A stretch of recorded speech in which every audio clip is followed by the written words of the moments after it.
Hey, Tiger fans, Mark Fitzpatrick, Tiger Club of Kansas City. It's Tuesday, November 4th. We're so excited today to have our old friend Stephen St. John from A10 Sports, host of New Day with SSJ. Stephen, as always, you were knowledgeable and entertaining. I love answering all the questions about Mizzou and the Chiefs and the Royals and SEC and stadiums. It gets me ready to go back and do my radio show for the rest of the week. All right, let's talk about Tigers taking on third-ranked Texas A&M this week.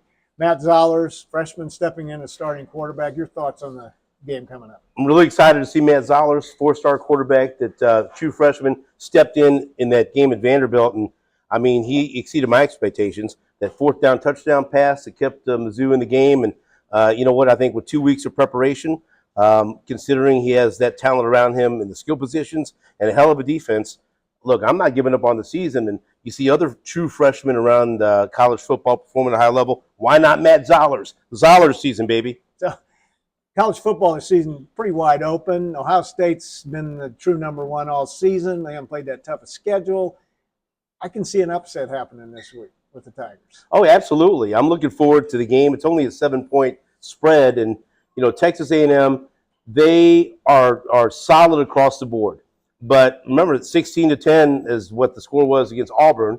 And every team that they've beaten in the SEC has gone on to fire their coach. I don't know what that means, but it's been interesting. Look it up. And, you know, you talk about the college football landscape. You know, Ohio State, clearly, because they're a great team, nobody mentions Indiana. Right. But if you just look at a blind test to look at the scores and results, Indiana might be the best team in the nation. How crazy would that be? They have more signature wins than Ohio State. Right. Going into Oregon was a big one. All right, Mizzou basketball tipped off last night. Sean Phillips, a big game. Tigers struggled from the free throw line, but I think, you know, about what we expected the first game. You know, I'm just thrilled to see them with Sean Phillips. You mentioned an athletic big man, and I think that would be so much fun to watch. A guy that can do some things in the paint and give these guards someone to go along, you know, with the scoring of Mark Miller down low, a 1-2 punch there. I think Mark Miller is going to be Mark Mitchell. Mark Mitchell is going to be one of the best big men in the SEC, and so I'm really looking forward to watching this team. I think Sebastian Mack is going to be an impact player. So Ant Robinson, of course, is going to be one of the best point guards in the SEC. But you know, with Mark Mitchell and you know, his ability to finish and hopefully the team make better free throws, then I think this team has a chance to get to the tournament and maybe win a game or two. Let's talk a little about the Chiefs. Obviously, a disappointing game against Buffalo. I'm not ready to give up on the season. I know you aren't either.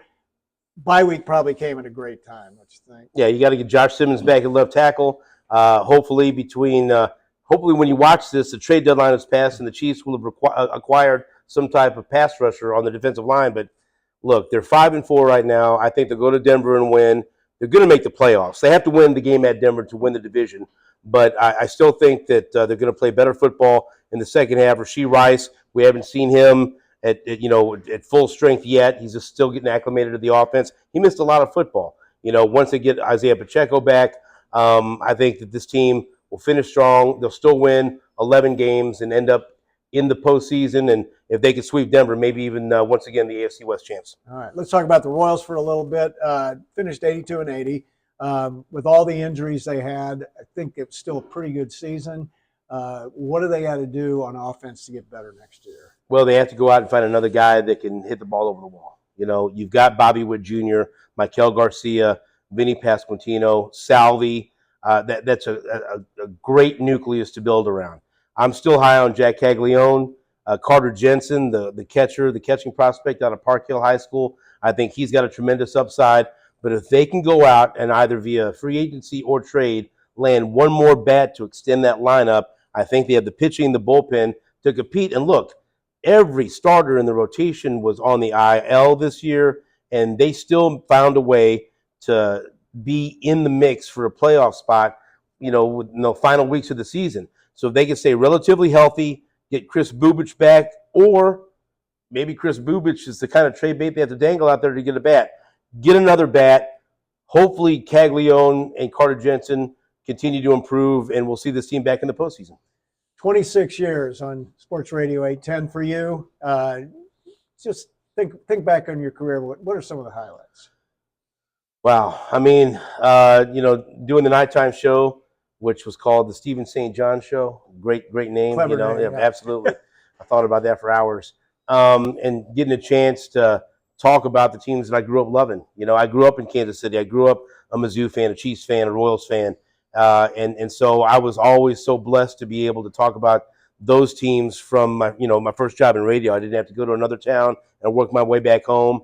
And being able to be on the radio when the Chiefs won the Super Bowl for the first time in 50 years, when the Royals won the World Series for the first time in 30 years. Because there were times in my career I was pretty sure that I wasn't going to get a chance to talk about a championship. And now I've talked about multiple championships. And so, I mean, I contend that Kansas City is the best place in the nation to host a sports talk show. With Patrick Mahomes and the way the Chiefs have played, the Royals are an exciting team. Bobby Witt Jr. is one of the best players in all of baseball. We're watching a Hall of Famer in Salvador Perez. And then you also get SEC and Big 12. If you love soccer, Kansas City is one of the soccer capitals of the world. You got a little bit of everything in Kansas City. If you can't do a sports talk show and fill 4 hours, you need to find another job in KC. And we have the World Cup. That's to look right. forward to. So thank you, Stephen. All right, thank You're you. a great fan of the club, and we appreciate you coming back every year. Don't forget, New Day with SSJ every morning on 810 Sports WHB.